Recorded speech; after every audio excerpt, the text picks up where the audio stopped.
You have unfriended someone on Facebook because they said something offensive about politics or religion, childcare, food?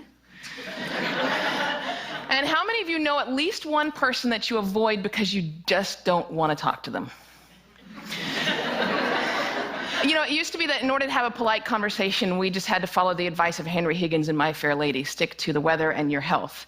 But these days, with climate change and anti-vaxxing, those subjects are not safe either. So this world that we live in, this world in which every conversation has the potential to devolve into an argument, where our politicians can't speak to one another, and where even the most trivial of issues have someone fighting both passionately for it and against it, it's not normal.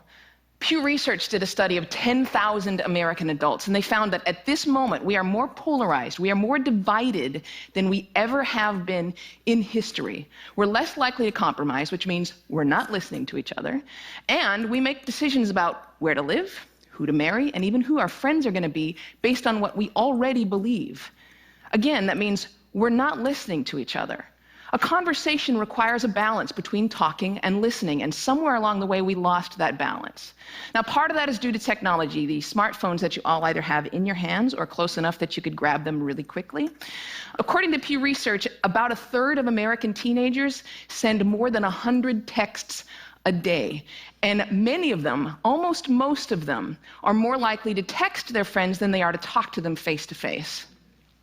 There's this great piece in The Atlantic. It was written by a high school teacher named Paul Barnwell. And he gave his kids a communication project. He wanted to teach them how to speak on a specific subject without using notes. And he said this: I came to realize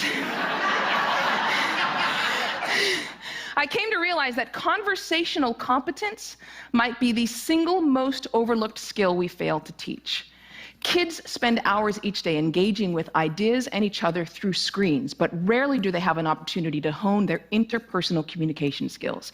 It might sound like a funny question, but we have to ask ourselves, is there any 21st century skill more important than being able to sustain coherent, confident conversation? Now, I make my living talking to people. Nobel Prize winners, truck drivers, billionaires, kindergarten teachers, heads of state, plumbers.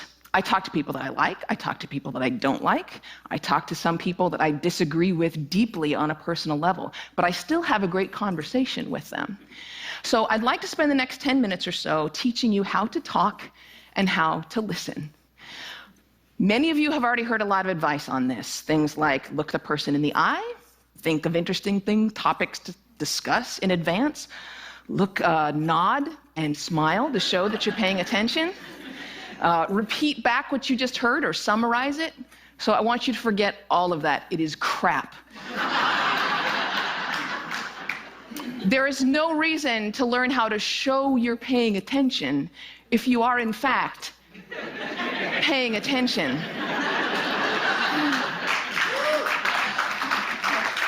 Now, I actually use the exact same skills as a professional interviewer that I do in regular life. So I'm going to teach you how to interview people, and that's actually going to help you learn how to be better conversationalists. Learn to have a conversation without wasting your time, without getting bored, and please God, without offending anybody. We've all had really great conversations. We've had them before. We know what it's like. The kind of conversation where you walk away feeling engaged and inspired, or where you feel like you've made a real connection, or you've been perfectly understood. There is no reason why most of your interactions can't be like that. So I have 10 basic rules. I'm going to walk you through all of them, but honestly, if you just choose one of them and master it, you're already going to enjoy better conversations. Number one, don't multitask. And I don't mean just set down your cell phone or your tablet or your car keys or whatever's in your hand.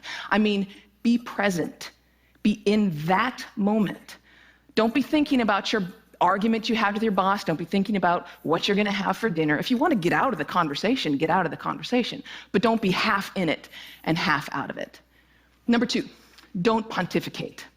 If you wanted to state your opinion without any opportunity for response or argument or pushback or growth, write a blog. No, there's a really good reason why I don't allow pundits on my show, because they're really boring.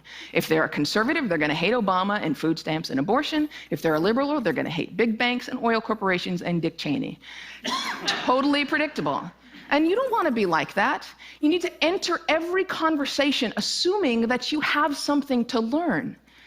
The famed therapist Eb Scott Peck said that true listening requires a setting aside of oneself. And sometimes that means setting aside your personal opinion. He said that sensing this acceptance, the speaker will become less and less vulnerable and more likely to open up the inner recesses of his or her mind to the listener. Again, assume that you have something to learn. Bill Nye, everyone you will ever meet knows something that you don't. I put it this way: everybody is an expert in something. Number 3, use open-ended questions. In this case, take a cue from journalists. Start your questions with who, what, where, when, why, or how. If you put in a complicated question, you're going to get a simple answer out. If I ask you, were you terrified? You're going to respond to the most powerful word in that sentence, which is terrified, and the answer is, yes, I was, or no, I wasn't. Were you angry? Yes, I was very angry. Let them describe it. They're the ones that know. Try asking them things like, what was that like? How did that feel? Because then they might have to stop for a moment and think about it, and you're going to get a much more interesting response. Number 4, go with the flow. That means thoughts will come into your mind, and you need to let them go out of your mind. We've heard interviews often in which a guest is talking for several minutes, and then the host comes back in and asks a question which seems like it comes out of nowhere, or it's already been answered.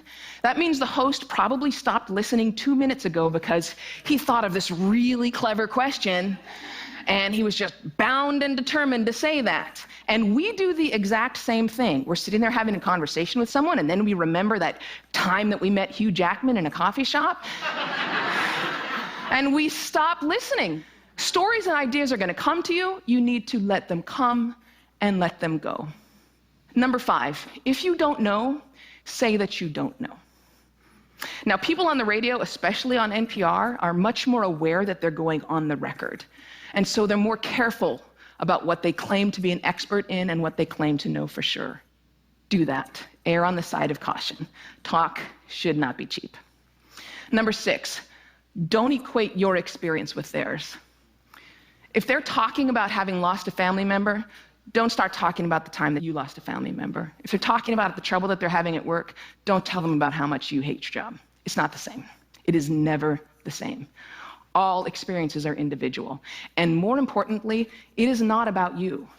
You don't need to take that moment to prove how amazing you are or how much you've suffered. Somebody asked Stephen Hawking once what his IQ was, and he says, I have no idea. People who brag about their IQs are losers. Conversations are not a promotional opportunity. Number 7, try not to repeat yourself. It's condescending, and it's really boring. And we tend to do it a lot, especially in work conversations or in conversations with our kids. We have a point to make, so we just keep rephrasing it over and over. Don't do that. Number 8, stay out of the weeds. Frankly, people don't care about the years, the names, the dates, all those details that you're struggling to come up with in your mind. They don't care. What they care about is you. They care about what you're like, what you have in common. So forget the details. Leave them out. Number 9, this is not the last one, but it is the most important one. Listen. I cannot tell you how many really important people have said that listening is perhaps the number one most important skill that you could develop. Buddha said, and I'm paraphrasing, if your mouth is open, you're not learning. And Calvin Coolidge said, no man ever listened his way out of a job. Why do we not listen to each other? Number 1, we'd rather talk. When I'm talking, I'm in control. I don't have to hear anything I'm not interested in. I'm the center of attention. I can bolster my own identity. But there's another reason. We get distracted. The average person talks at about 225 words per minute, but we can listen at up to 500 words per minute. So our minds are filling in those other 275 words.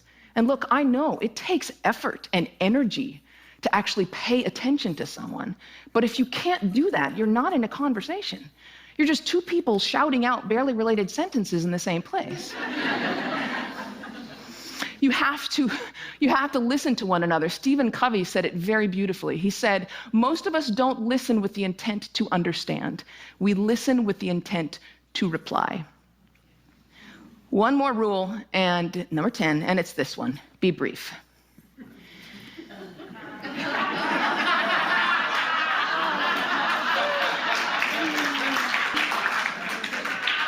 All of this boils down to the same basic concept, and it is this one: be interested in other people.